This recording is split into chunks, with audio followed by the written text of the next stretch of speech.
नमस्कार।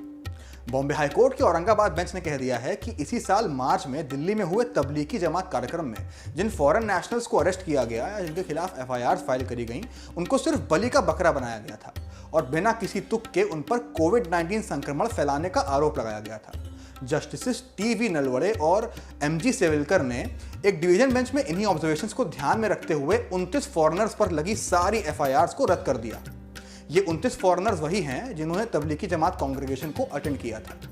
कोर्ट ने नोट तो ये भी किया कि इस पूरे मामले में मुंबई पुलिस ने सारे एक्शंस मैकेनिकली लिए और स्टेट गवर्नमेंट ने पॉलिटिकल दबाव में आकर काम किया।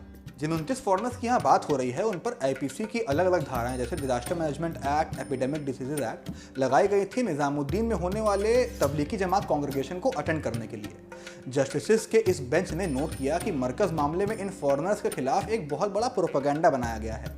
देश में कोरोना की स्थिति को देखते हुए कोर्ट का मानना है कि जो एक्शंस इन लोगों के खिलाफ लिए गए वो नहीं लिए जाने चाहिए थे।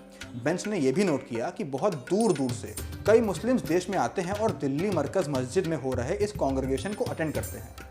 कोर्ट बेंच ने कहा कि इन विदेशियों के भारत में मस्जिद जाने पर रोक नहीं थी और यह दिखाने के लिए रिकॉर्ड पर कुछ भी नहीं है कि यह गतिविधि सरकार द्वारा स्थायी रूप से प्रतिबंधित है।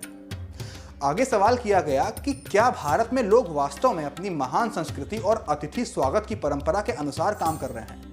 जैसे हालातों से देश इस वक्त गुजर रहा है उनमें हमें अपने मेहमानों के प्रति और संवेदनशील होने की जरूरत है। The court said that the government can not be biased towards their citizens based on their religions.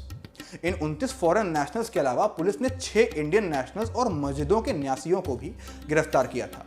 जो बेंच है वो 3 पिटीशंस को देख रही थी जिनको फाइल किया था कुछ फॉरेन नेशनल्स ने जो बिलोंग करते हैं घाना, तंजानिया, इंडोनेशिया जैसे देशों से। जजमेंट के एंड में जस्टिस सेवलिकर ने कहा कि वो एफआईआर्स के रद्द करने के निर्णय से तो सहमत हैं, लेकिन कुछ बातों को लेकर वो जस्टिस तलवड़े से अग्री नहीं करते।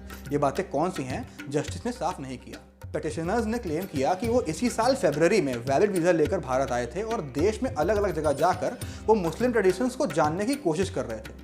उन्होंने दावा किया कि मार्च में देश भर में लॉकडाउन हो जाने की वजह से याचिकाकर्ता जो उस समय अहमदनगर जिले में थे उनको मस्जिदों में ठहराया गया क्योंकि सारे होटल्स वगैरह बंद थे।